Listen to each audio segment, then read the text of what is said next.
Welcome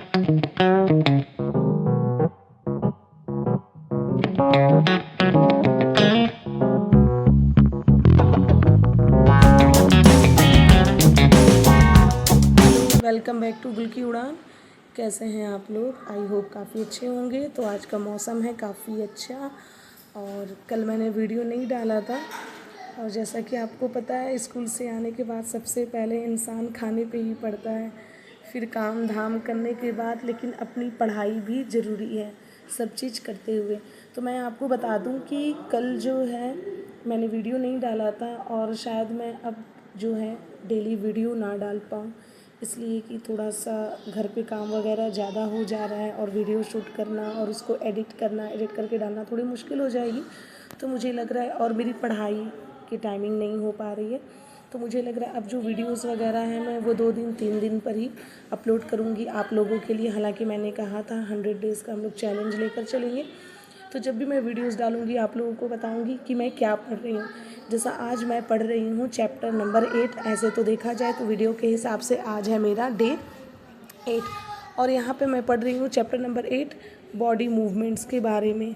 इसमें आपको पढ़ना है, ये क्लास 6 की ही NCERT बुक है। इसमें आपको पढ़ना है कि बॉडी में मूवमेंट्स कैसे होते हैं, किसी एनिमल्स में, फ्रॉग्स में, स्नेल में, फिश में, बर्ड्स भी कैसे होते हैं, जॉइंट्स कहाँ पे कैसे कैसे हैं ह्यूमन बीइंग के अंदर, hinge joint, pivot joint, fixed joint, सब ये सब चीज़ें कहाँ पे होती हैं।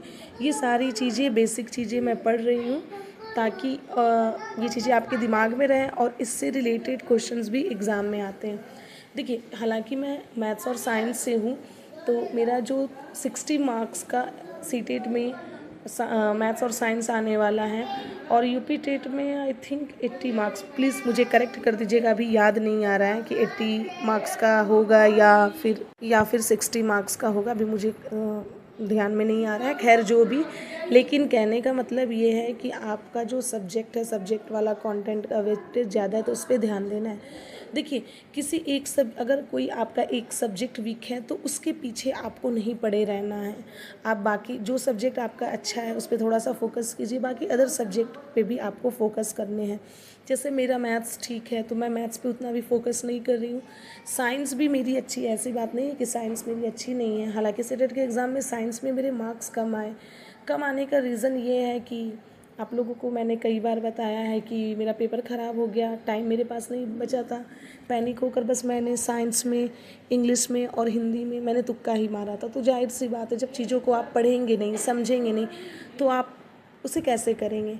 तो ये वाला कंडीशन हो गया था। हालांकि खैर कोई बात नहीं है, अगर मैं हिंदी और इंग्लिश की होती तो हो ही जाता। और आप लोग को लगता होगा कि ये भाई रोज़ करो ना धोना है, लेकिन जब मैं वीडियो बनाती हूँ तो दिमाग में वो चीज़ आ जाती है कि मैं आप लोगों के साथ शेयर करूँ कि जो गलती मैंने की आप लोग ना करें। तो यहाँ अभी मैं यूपी टेट और प्लस सीटेट की तैयारी कर रही हूँ, जिसमें मैं साइंस पढ़ रही हूँ। अभी मैं आप लोग देख सकते हैं, मैं 1 वर्ड सब्स्टिट्यूशन पढ़ रही हूँ, जो कि आज मेरा लास्ट डे है 1 वर्ड सब्स्टिट्यूशन का। आज पढ़ने के बाद मैं पढ़ूँगी, इसके बाद इडियम्स और फ्रेजेस मैं थोड़ा सा लर्न करूँगी और उसके बाद फिर आपका सिनोनिम्स एंटोनिम्स मेरा पहले की तैयारी है, लेकिन उसे थोड़ा सा रिवीजन करना है। तो 2-4 दिन आज के बाद मैं इडियम्स और फ्रेजेस को 5 से 6 दिन दूंगी। उसके बाद सिनोनिम्स एंटोनिम्स को देन फिर ग्रामेटिकल पोर्शन पे हम लोग जाएंगे। ओके। और मैथ्स पे मैं ध्यान नहीं दे रही हूँ, इसलिए कि मैथ्स मेरी थोड़ी ठीक है। कुछ कुछ पार्ट में जो मैथ्स मेरे फंस रहे हैं उसे मैं लास्ट पोजीशन पे करूँगी, उसकी तैयारी। और अगर आप लोग कहेंगे PYQs, तो यूपी टेट के भी PYQs मैं सारे करा दूँगी आप लोगों को, क्योंकि जब हम लोग PYQs कर लेते हैं ना तो कुछ ना कुछ क्वेश्चंस उसमें लड़ जाता है। और मैंने यूपी टेट के बहुत सारे PYQs को एनालिसिस किया है, बहुत सारे उसमें भी जो है वो रिपीटेड है, बस डेटा का, नंबर्स का, डिजिट्स का इधर उधर है। ओके।